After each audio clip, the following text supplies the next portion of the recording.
on, ladies and gentlemen? My name is Kevin Jackwitz. This is the Kaged review and the Kaged match, and this is going to be a review for WWE Raw for 2/3/20. You start out right away with a recap of what Randy Orton did to Edge last week, and then you have Randy Orton come to the ring, who's looking all distraught and kind of broken up about what he did. Doesn't really say much of anything. He didn't really say a whole lot at all, and then just says something like, "I can't do this," or whatever, and walks off. It was kind of extended. Honestly, I don't know, man. It was a decent promo, like, as far as, like, trying to convey emotion and trying to, like, convince people that he's a little torn up inside. But at the same time, there wasn't a lot to it. And so that, I don't know. They did a lot of recapping things that happened throughout the Royal Rumble and last week. And it took quite some time for them to get into their first match, which turned out to be Lana versus Liv Morgan. Oh my God, dude. Like, can we just be done with this, please? Like, literally the worst fucking talent in the ring on the entire WWE roster. Anybody in Raw, SmackDown, NXT, Lana is literally the worst in-ring worker. And it's, I'm not trying to make it a knock, but I guess it kind of is. But at the end of the day, I have to call a spade a spade. She's just untalented in the ring. So thankfully, it wasn't too long. Liv Morgan gets the win. And then the big surprise here is that Ruby Riott comes back. And Liv Morgan's all happy, they had the Riot Squad thing going on. And then I kind of already knew, like, just the way they set this up, that Ruby Riott was going to attack Liv Morgan, and that's exactly what happened. So yeah, dude, it was cool to see Ruby Riott back. She's been gone for a while. She's definitely talented in the ring. We need some fresh blood in the women's division, so I think that's cool. Then you get Mojo Rawley, who just shows up in the ring. They didn't even give him the entrance music, to come back from commercial, and there he is. He's with Riddick Moss, who doesn't do anything during the match, against Drew McIntyre. Drew McIntyre cuts a pretty good promo, really funny. There was one point where he's talking, and he's like, "I'll get to you in a second." And then, like, later on in the promo, he like, acts like he jump scares. He's like, "Oh, Mojo, I forgot you were there." Just a couple of funny moments in there like that. Really good. Really, really good. And then, true to his promise, Mojo Rawley is putting his belt in the corner, I guess, or something like that, turns around and gets Claymore kicked. 3 seconds later, Drew McIntyre is the winner. Charlie then interviews Buddy Murphy, AOP, and then Seth Rollins comes in a couple of minutes later. And they're just talking about a match that they have with the Viking Raiders and Kevin Owens later. And then Seth Rollins apparently has a triple threat match later with Bobby Lashley and Ricochet to make the number one contender for Brock Lesnar at this Crown Jewel pay-per-view again. So with that, you go into the match with Buddy Murphy and AOP versus Kevin Owens and the Viking Raiders. And I think at one point something happened that wasn't supposed to. I could be wrong there. But they wind up pinning Eric from the Viking Raiders. But literally at the same time, Ivar does a high cross body that lands on, like, the side of the ring. And it's that really hard part. And it looks like he actually legitimately injured his shoulder. There were few medical staff that came down and they had to walk him to the back. Don't know if it was real or not, but there was a spot later in the show where Eric came down and Ivar didn't, so you never know. So then it becomes a 3-on-1 handicap match, basically, and this is an elimination tag team match. So Kevin Owens is the last man standing for his team. He first takes out Buddy Murphy, then he takes out one of the members of the AOP. The second member of the AOP does eventually get the win, though. Of course, Seth Rollins is there and does interfere at points. It was a good match, though, honestly. Like, the hero, crawling his way back up from the deficit, it kind of got you invested. You wanted him to see KO win, but it was good the way they did it. Either way, it was a decent match for sure. Charlie interviews Ricochet in what was not the best promo he's had, and he's had some pretty bad promos. Ricochet is definitely not a promo guy, at least not yet. He definitely needs to work on his charisma and getting a message across. And it would help if they quit giving him these god-awful, stupid scripted promos that are all about the small guy climbing mountains, facing adversity. Every wrestler in there faces adversity. Let's move on from that. It's very old and stale. And then you get Aleister Black, who takes on Eric Young. This could have been a chance for Eric Young to showcase some of his talents. He's actually a really good wrestler. Instead, it was mainly a squash match. Aleister Black goes over Eric Young most of the match, gets the black mask, gets the win. And then Black cuts a promo, again, talking about how he's going after the roster. Then you get Humberto Carrillo, who comes out,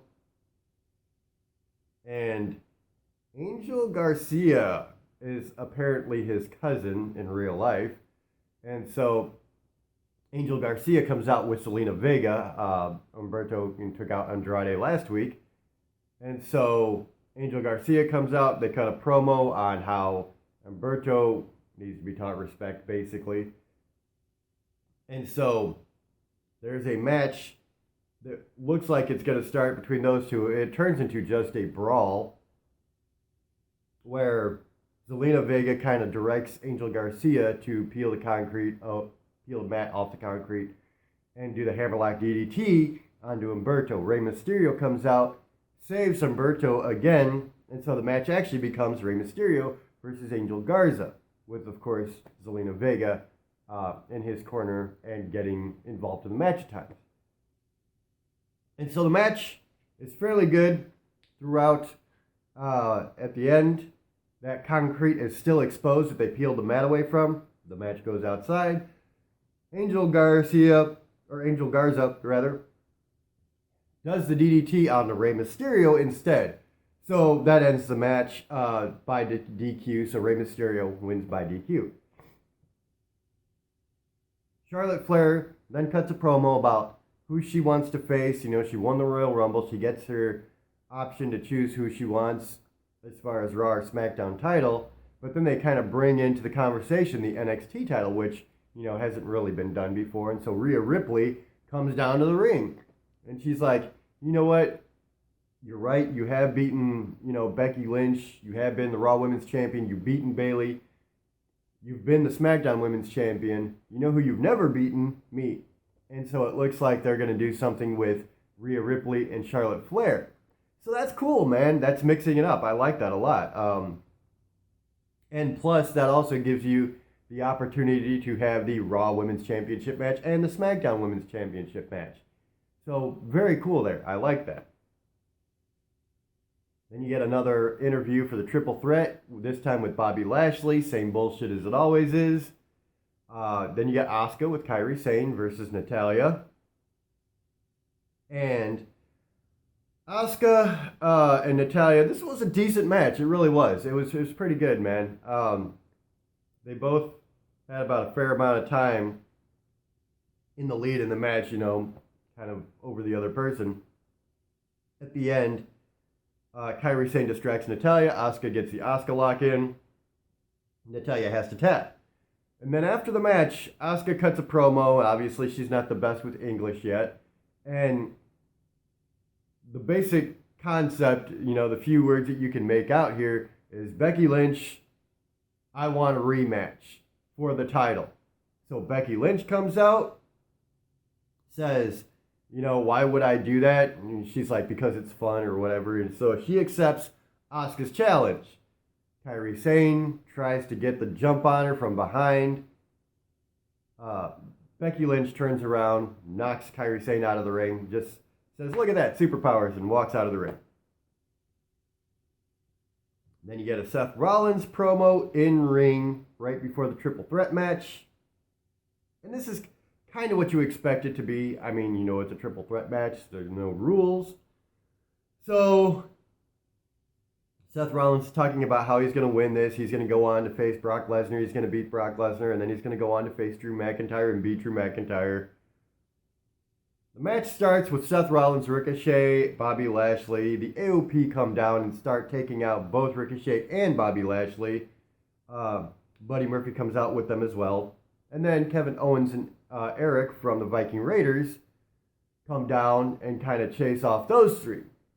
And so it becomes the regular triple threat again. At the end of the day, Seth Rollins is outside the ring. Bobby Lashley's in the ring, kind of prone.